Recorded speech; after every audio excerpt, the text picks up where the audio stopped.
Welcome back to Insured Solutions and our ongoing series of how to best deal with workers' compensation and go on offense to win.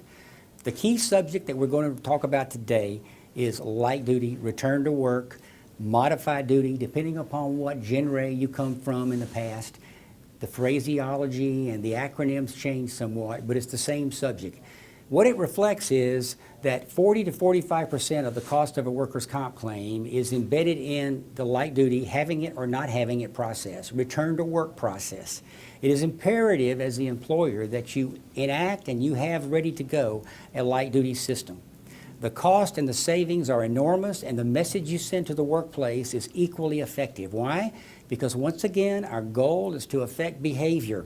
You need to have in your policies that you have a light duty policy that will always be available regardless of circumstances. It's very, very important we deal with this subject. To not have it is to subject yourself to the system's payback method. The payback says for every dollar that your carrier spends on a claimant, it's going to cost you $3 to pay back in the system over the years that you're charged with it on your modifier. You don't want to go there. It's very costly. You become penny wise and pound foolish, and you want to stay out of that. Remember, with light duty, what we're trying to do is take charge of the claim. We don't trust the carrier to do that. They will not do that. They're not your friend. They never will be your friend. They don't represent you. We take charge by having light duty. So it's a disaster if the state gets a hold of it. You say, well, what if I don't have any light duty work? What if the person works there, they drive there, they work in the back, I don't have anything? No such thing as don't have anything. You always have light duty work. The key is working it strategically. When you work it strategically, what you're doing is you're taking charge of the light duty program. Next, what we want to talk about is that the phrase and the mindset you want to have with light duty is that light duty is a blessing. It's not a burden. Light duty allows you as the employer to test a claimant's behavior, to test their veracity, to test their intent, their attitude, and their greed. Believe it or not, a lot of the claims, it becomes a matter of greed. And you flush it out very quickly if you structure light duty in the proper way. What we're trying to do is to set you up on a path that will properly let light duty perform its magic. It is great for the low-wage, unskilled worker when you structure it properly. And let's be honest, most of the claims we have that are costly involve low-wage, unskilled workers because the states have an income limit that perfectly fits their usual lifestyle. We rarely, if ever, have a problem with high-wage employees and with skilled employees. They have more drive. Those on the lower echelon, unfortunately, do not. Your goal sometimes as an employer to be an inspiration and drive them and give them reasons to be the best they can be while they work for you. But light duty is a great ticket. Oftentimes what you want to do is you want to describe a claim in terms of blood or no blood. When you have blood, you know you have a claim. There's no question. There's blood. What evidence do you need? Regardless of circumstances, there's blood. When you don't have blood, you typically have a soft tissue injury, a back, a muscle, a shoulder, a joint. It could be a soft tissue relationship with a claim, and the doctors often play defense because they really don't know where to go with it. So what you're doing is you're going to set up a model for light duty that will be in contrast to the unskilled, low-wage individual's mindset. And there's one thing all low-wage, unskilled people have in common worldwide. I don't care what country you're in or what system you're in, they all have one basic common denominator, and it's up to you and us to play into it, and that is they can't stand to read. We know readers are leaders and followers are not readers. Reading is a very key point. It satisfies a couple of issues. Number one, the doctors love it because it's easy. Remember, the restrictions from a doctor are always physical. Always physical. No bending, stooping, lifting. Do they ever talk about no thinking? Of course not. They don't care about the thinking. The claimants that fit the mold are very well suited for the mental side of light duty. Setting up a mental side of light duty is important because you flush out people who don't like to read very, very quickly, especially when you do so in a somewhat intimidating way. You can have them do simple tasks, filing paper clips, stringing them together, doing files, and that's productive work. A decade ago, you could have just given them a dictionary, but you can't do that anymore because you have to show that there's a productive cause for what they're doing. So what we do is we turn the tables. This is a time where the magic works. We simply come up with what a federal program requires of an employer that the employer does not have time to do, nor would they do it anyway. So we can show compliance with trying to cooperate with a federal obligation, such as the pandemic. The pandemic is a series of flu concerns that what if there's a nationwide outbreak? What are you going to do? How are you going to react? How are you going to treat it? This gives you a subject matter that not only is it sort of ambiguous in itself, but it comes from the government, which means it's basically voluminous and it's incomprehensible for the most part. And we'll provide you a pandemic program that is 400 pages long, the largest 3-ring binder you can find. It is a ream of paper. It is very intimidating, and the instructions will come with it, so you have an instruction that you can leave to the employee. And the good thing about sedentary work, when you use the mental process of it, is it's flexible, meaning it's always there. It's always in the office unless the doctor says the person can't drive. Well, if they can't drive and they can't get there, what do? We just FedEx them a copy at home, and they work on it at home, and they send in their number of pages of allocation once a week or once a day, depending on the proximity and the arrangements. There's always a way to deal with light duty. You cannot let this escape your control. It is the ticket to really marginalizing claim problems. Now, what I want to mention now is the importance of understanding light duty in itself is the subject, but it's not the goal. The goal with light duty, basically, is to have proof of an offer. If you can prove an offer was made, you're in the driver's seat. The ball is in the claimant's court because they cannot deny that they knew you had it. Remember, you have to have proof as the employer. The employee has to have no proof. Their word is as good as gold. Your word is treacherous. It comes from Satan. It'll never be believed. Don't even go there. So you have a system. What you do when light duty comes up and you've got to deal with it, and you know you've got a soft tissue injury and you want to structure it so it serves your purpose to flush it out, because after all, the light duty is not anything you would normally pay anybody to do, so the sooner we can end it, the better. If light duty goes on too long, there's something wrong with it. The employee must be liking it, and that we can't have. It needs to meet the doctor's definition, but they don't need to like it. That's the key. But you prove light duty. You call them on the phone. Joe, we've got doctor-approved light duty. Come on down. We'll get you started in the morning. The morning comes. Joe shows up. There's a page. We've got a system and a form in place that explains the do's and don'ts on light duty. It also has a place to date and document what the light duty job is, usually sedentary study work. And it has a box, the critical box you'll see on the screen, that it has a place for the employee to print their name and check a box, I accept it or I decline it, and then they sign it. We don't care, and you don't care, nor should we, which they choose. It matters not.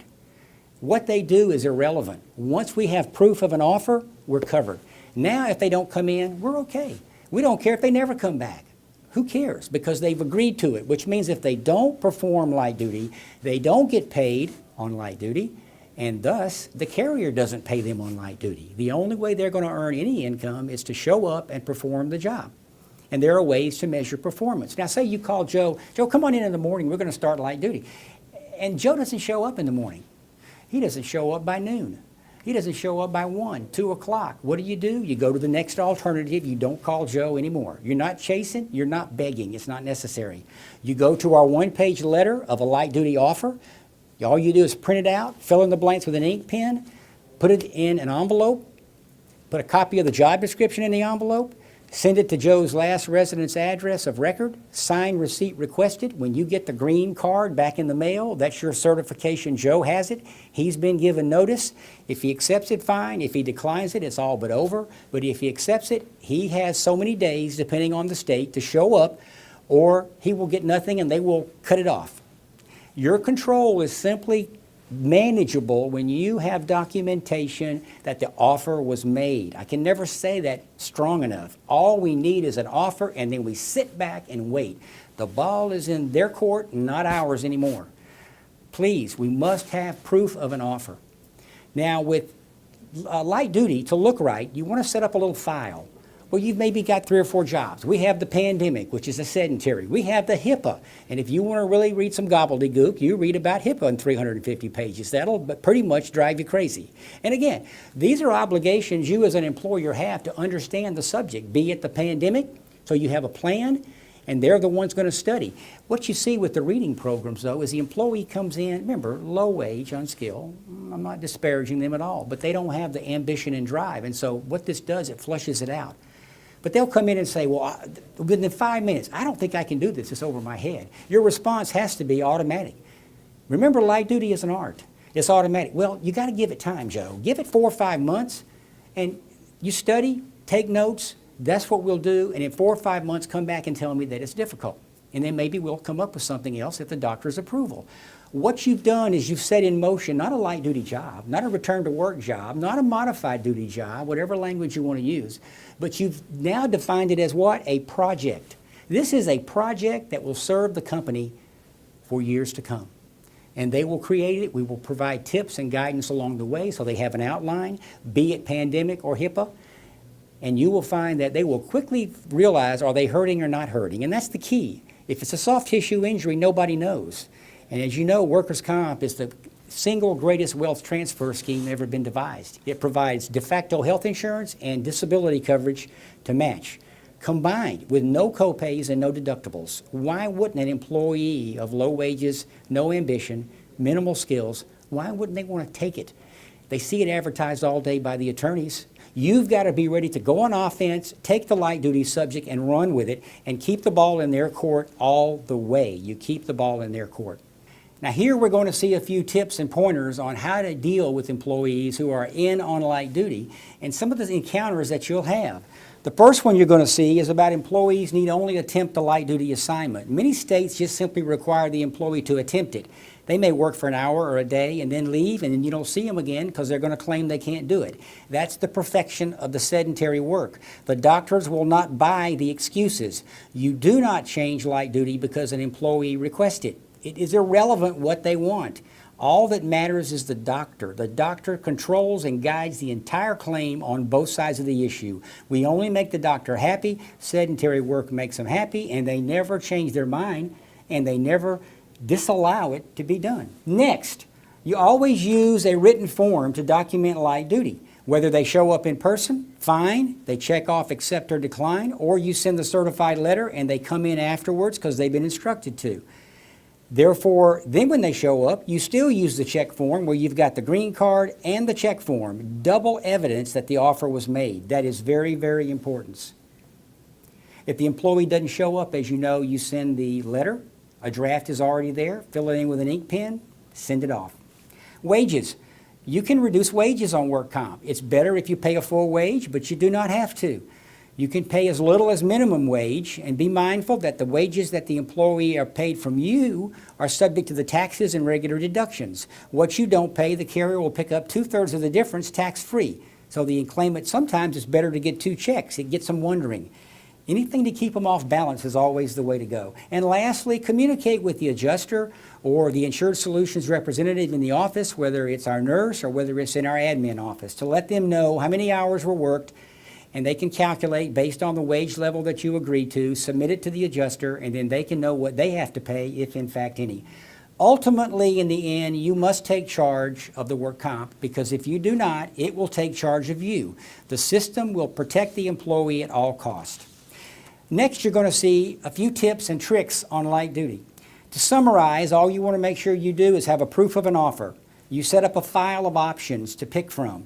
The goal in light duty is not to have it go on, it's to end it as soon as possible. And if you make it distasteful and you use the mental side, you'll find it will be very brief. Make it available at all times without exception, including home-based. That's the key. Home-based is going to cover your possibility of an out. Know how to respond. Understand how to deal with an employee. And the last rule, you never terminate an employee on workers' comp, whatever you do. When you do that, it's final. We have no more influence, no more control. The system takes over. They're the parent. They guide everything, and you're nothing. And that claim can go on for years and years and years with nothing stopping it. It's up to you to take control. The key in the end for light duty, remember, it's an art. You learn how it works, and you work it, and you will succeed and cut your costs dramatically. Thanks for watching, and we'll see you next time.